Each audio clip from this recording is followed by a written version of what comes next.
मार दिया तो मार दिया, कौन सी बड़ी बात है।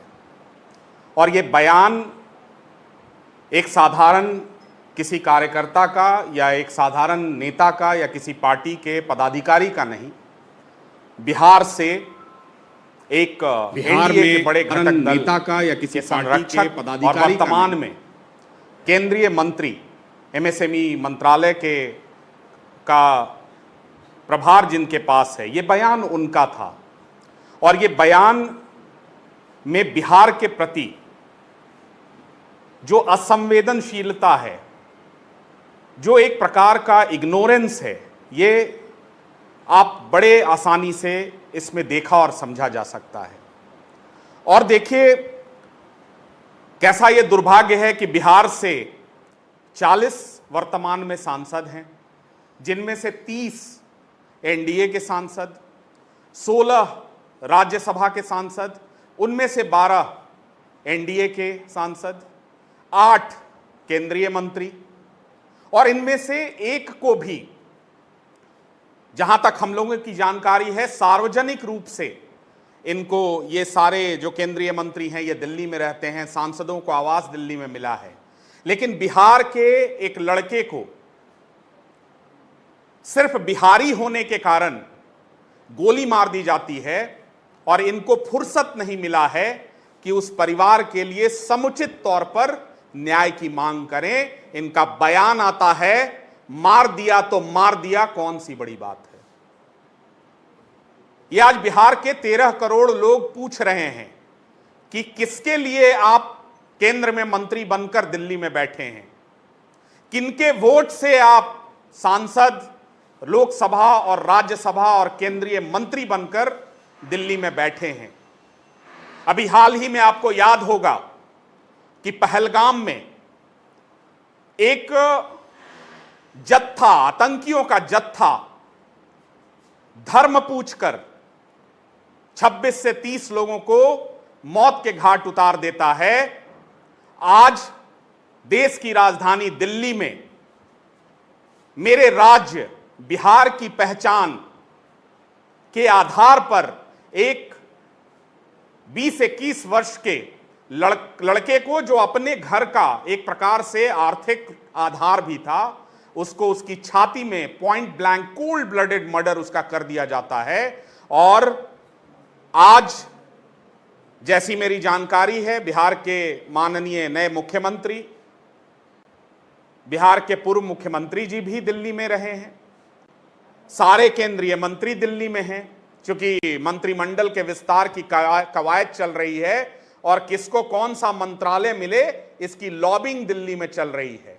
तो मुझे ऐसा उम्मीद है और जनसुराज ये उम्मीद करता है कि ये सारे केंद्रीय मंत्री, ये सारे लोग जाकर कम से कम पांडव के उस परिवार से मिलेंगे, उसके लिए न्याय की मांग अपने माध्यम से दिल्ली की सरकार, जो ट्रिपल इंजन की सरकार है, जहां केंद्र की सरकार में भी भारतीय जनता पार्टी, जहां राज्य की सरकार में भी भारतीय जनता पार्टी, जहां के म्युनिसिपल का जो पद है वो भी भारतीय जनता पार्टी के पास, और ऐसे जगह पर बिहार के एक लड़के की हत्या कर दी जाती है।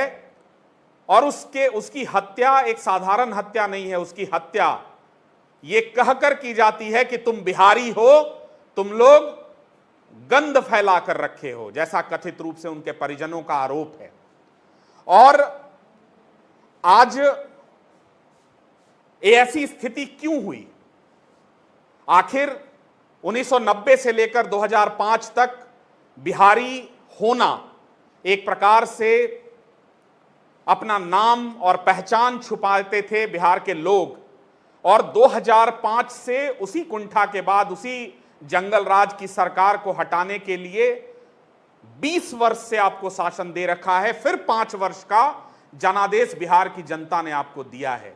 आखिर ऐसा क्यों है कि आज दिल्ली हो, महाराष्ट्र हो, उत्तर पूर्व हो, साउथ के जो स्टेट हैं, हर जगह बिहारियों को अपमानित होना पड़ता है, उन पर लाठियां बरसती हैं, उन पर तरह तरह के उन पर अत्याचार होते हैं, भाषा के आधार पर, क्षेत्र के आधार पर, और विशेष रूप से बिहारी पहचान के आधार पर चिन्हित रूप से बिहारियों पर यह प्रहार किया जा रहा है। और उस पर जिस प्रकार की चुप्पी हमारे बिहार के नेताओं की है, ये कहीं ना कहीं बिहार के 13 करोड़ लोग देख रहे हैं।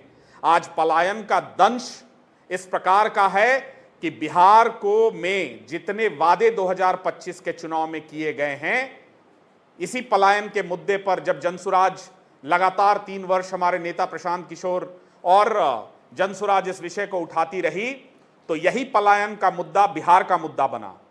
यही उद्योग, यही बाढ़, यही बिहार के चीनी मिल, यही रोजगार, और बिहार की 1.5 करोड़ महिलाओं को 2 लाख रुपए देने का जो वादा था वो तो छोड़िए, अब स्थिति ऐसी है कि यहां सैलरी देने का पैसा नहीं है। और इसमें लगातार ये पांडव कुमार की घटना एक घटना है, और कई घटनाएं हैं जो हमारे साथी यहां मनीष जी हैं, हमारे वरिष्ठ नेता किशोर कुमार मुन्ना जी हैं, ये भी इस पर ब्रीफ करेंगे। तो हम लोग अपने माध्यम से ये सिर्फ मांग करते हैं कि बिहार के, देश के किसी भी कोने में बिहारियों पर जो अन्याय और अत्याचार हो रहा है, इस पर बिहार सरकार कूपमंडूक न बने। अपनी चुप्पी से आप इसको जाने देंगे ऐसा नहीं होगा। आज भी जंतर मंतर पर जनसुराज ने जोरदार प्रदर्शन किया है, और आने वाले समय में भी जनसुराज इस विषय को लगातार उठाता रहेगा। दूसरा एक और विषय है जो आज देख लीजिए कि क्या स्थिति है। बिहार में अब दल नहीं है, ये जातियों का गिरोह बनाकर रखा, और आज इनकी चुप्पी भी इसी कारण से है। एक दल हैं जो MY समीकरण के वाहक अपने आप को मानते हैं, कोई एक ऐसा दल है जो कहता है कि हम अति पिछड़ों के हितचिंतक हैं, कोई एक दल है जो सामान्य वर्ग को मानते हैं कि ये हमारे बंधुआ हैं। बिहार और बिहार के 13 करोड़ लोग इनके लिए प्राथमिकता नहीं है। ये इनकी पार्टी, इनके बेटे, इनके परिवार के लोग कैसे सत्ता में बने रहें, यही वर्तमान में सत्ताधारी लोगों का एकमात्र उद्देश्य है। और इसी से संबंधित आज ही हम लोगों ने देखा है कि बिहार के माननीय मुख्यमंत्री जी के सुपुत्र की फॉर्मल लॉन्चिंग कर दी गई है। अभी आपको ध्यान होगा, कुछ दिन पहले लगातार 2 यात्राएं हुई माननीय मुख्यमंत्री जी की।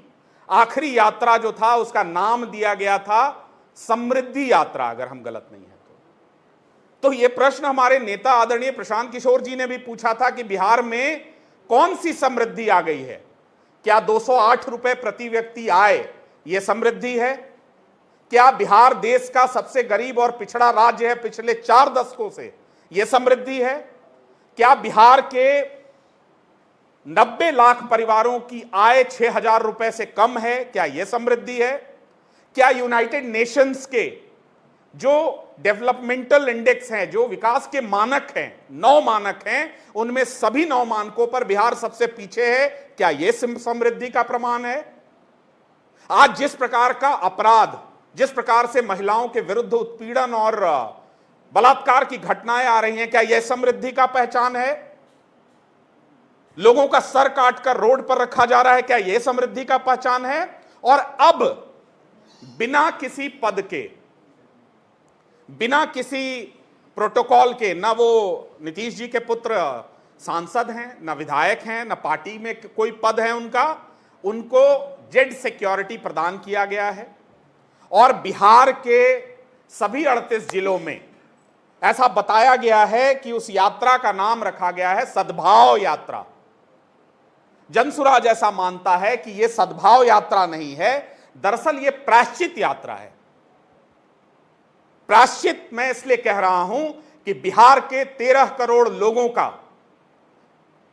के विश्वास के साथ जो छल किया गया है, 25 से 30, फिर से नीतीश, 26 में नीतीश फिनिश और 2030 में जदयू फिनिश, तो ये जो छल किया गया है, आप अपना नाम आगे रखकर और बिहार का 40,000 करोड़ रुपए फूंक कर जो जनादेश लिए और यही बिहार है जो आजादी से अब तक और भारतीय जनता पार्टी का 6 अप्रैल 1980 के गठन के बाद कभी भारतीय जनता पार्टी की विचारधारा को बिहार ने स्वीकार नहीं किया। कभी अकेले इनको जनादेश नहीं मिला। एक बार प्रयास किए भी थे 2014 के प्रचंड मोदी लहर के बाद। 2015 में 53 सीट पर बिहार की जनता ने इनको नकार दिया था। आज पिछले दरवाजे से आपने जो भारतीय जनता पार्टी की सरकार और एक 7वीं फेल मुख्यमंत्री आपने जो बनवाया है, इसका कहीं यह प्रायश्चित का यात्रा तो नहीं है? क्या नीट की उस छात्रा के साथ और उसके परिजनों के साथ जो विश्वासघात हुआ है, पहले एसआईटी बनाकर फिर सीबीआई की जांच कर, आज तक किसी को नहीं पता कि नीट की उस छात्रा और ऐसी कई बहनें और माएं जिनकी हत्या और बलात्कार और दुष्कर्म हुआ, इनके साथ क्या हुआ है? कहीं इसका प्रायश्चित तो नहीं है? आप बिहार के संसाधनों को लुटवाकर और आज बिहार में जो आपने सरकार बनाया है, ये आप उसका प्रायश्चित तो नहीं करने जा रहे हैं। और कैसे आपने लगभग 4 दशक तक बिहार की राजनीति में नीतीश कुमार जी ने कर्पूरी जी और जेपी जी को अपना आदर्श माना। आप कहते रहे कि हम परिवारवाद के विरोधी हैं, मुखर विरोधी हैं। आज देखिए, जाते जाते आपका फेयरवेल भारतीय जनता पार्टी ने कैसे किया है कि आज आपको भी परिवारवाद के दायरे में आना ही पड़ा है। आज का ये फोटो, मेरे ख्याल से मीडिया के सभी बंधुओं के पास ये फोटो तो अवश्य होगा, हम श्योर हैं। लेकिन ये फोटो बहुत इंटरेस्टिंग है। ये फोटो आप लोग देख रहे होंगे। ये नीतीश जी ने आज आशीर्वाद देकर प्रायश्चित यात्रा के लिए अपने पुत्र को बिहार के 38 जिले में भेजा है कि जाओ, अब आगे बिहार की सत्ता का बागडोर आपके हाथ में देने का प्रयास हम करेंगे। जरूरत पड़ेगा तो फिर इधर से उधर होने का जो है प्रयास होगा। और हम लोगों ने कहा है कि ये सरकार अपने इस फॉर्मेशन में ये टर्म पूरा नहीं करेगी और आगे भी जनसुराज इन विषयों पर लगातार मुखर रहेगा। आगे हम चाहेंगे कि मनीष जी जो हैं वो अपना विषय रखें। दिल्ली में एक बिहारी की हत्या इसलिए कर दी जाती है कि वो बिहार का है। उसी दिन यानी 26 अप्रैल को एक और बिहारी की हत्या होती है और वो बरेली रेलवे स्टेशन से ट्रेन पकड़े हुए रहते हैं। मौलाना तौकीर राजा किशनगंज के ठाकुरगंज के रहने वाले रहते हैं और वो अपने घर आ रहे होते हैं। उनके साथ ट्रेन में बदतमीजी होती है और ट्रेन से उन्हें फेंक दिया जाता है। ऐसा बात मौलाना तौकीर राजा की पत्नी दावा कर रही है। और बाकी पांडव की हत्या क्यों हुई आप सभी को पता है। बिहारी के साथ किस प्रकार से भेदभाव किया जाता है वो मैं आप लोगों को बताना चाहता हूं। 2015 में उत्तर प्रदेश में अखलाक हत्याकांड आप लोगों को पता होगा। अखलाक के साथ मॉब लिंचिंग हुई थी। ऐसा नहीं होना चाहिए था। अखिलेश सरकार ने उस समय अखलाक के परिवार को 45 लाख रुपया दिया और नोएडा में 4 फ्लैट दिया। उसके बाद से 2023 में राजस्थान में एक और हत्या होती है कन्हैयालाल की और उस समय राजस्थान गवर्नमेंट 50 लाख रुपया देता है और कन्हैयालाल के दोनों बच्चे को सरकारी नौकरी देता है। अखलाक मुस्लिम थे, कन्हैयालाल हिंदू थे। अखलाक यूपी के थे, कन्हैयालाल राजस्थान के थे। लेकिन पांडव जो है वो बिहार का है। मौलाना तौकीर राजा जो है वो बिहार के हैं। इनको सरकार के तरफ से 4 लाख रुपया आपदा फंड से दिया जाएगा और 4 लाख रुपया लेबर बोर्ड देगा। 8 लाख रुपया बिहारी के जान की कीमत बिहार सरकार लगाता है।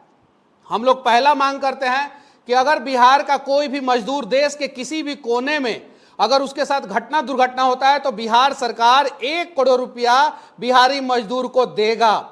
उसके साथ ही साथ उसके परिवार को एक सरकारी नौकरी देगा, क्योंकि बिहार सरकार की लापरवाही के कारण बिहारी मजबूरी में बिहार से बाहर पलायन करने को जाते हैं। उसके अलावा एक और नया नियम महाराष्ट्र में आने वाला है। जो हिंदी बोलेगा वही महाराष्ट्र में ऑटो रिक्शा चलाएगा, जो हिंदी नहीं बोलेगा वो ऑटो रिक्शा नहीं चलाएगा। यह नियम 1 मई से लागू होने वाला था, लेकिन महाराष्ट्र सरकार ने थोड़ा सा राहत दिया है और अब यह नियम 15 अगस्त से लागू होगा। महाराष्ट्र में बीजेपी की सरकार है, दिल्ली में बीजेपी की सरकार है, यूपी में बीजेपी की सरकार है और बिहार में भी बीजेपी की सरकार है। महाराष्ट्र में नियम लगता है, उस नियम से 90% बिहारी ऑटो ड्राइवर महाराष्ट्र छोड़ के बिहार आ जाएंगे। दिल्ली में बिहारी की हत्या हुई है, आगे ये और विकराल रूप ले सकता है। बिहारियों से लोग वहां के स्थानीय लोग नफरत करना शुरू कर सकते हैं, ऐसा भी हो सकता है। और जो बरेली में घटना हुई उसकी जांच होनी चाहिए कि आखिर उसके पीछे का हाथ किसका है। लेकिन मैं सरकार से बस इतना ही विनती करना चाहता हूं कि आखिर बिहारी के साथ इस देश में इतना भेदभाव क्यों होता है। और बिहारी लोगों से भी मैं कहना चाहता हूं कि बिहार में आप पंडित जी बन जाते हैं तो कभी पठान जी बन जाते हैं, कभी सैयद बन जाते हैं तो कभी सिंह जी बन जाते हैं, कभी जोल्हा बन जाते हैं तो कभी पासवान जी बन जाते हैं, और अलग अलग जातियों में अलग अलग धर्म में बढ़ जाते हैं। और बिहार से बाहर आपकी पहचान सिर्फ और सिर्फ बिहारी होती है और बिहारी बोल के आप लोगों को जलील किया जाता है।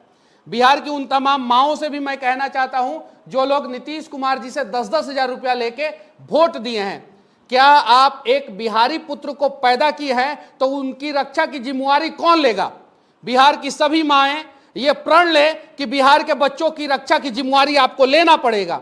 बिहार की सभी बहनों से मैं विनती करना चाहता हूं जो बिहारी के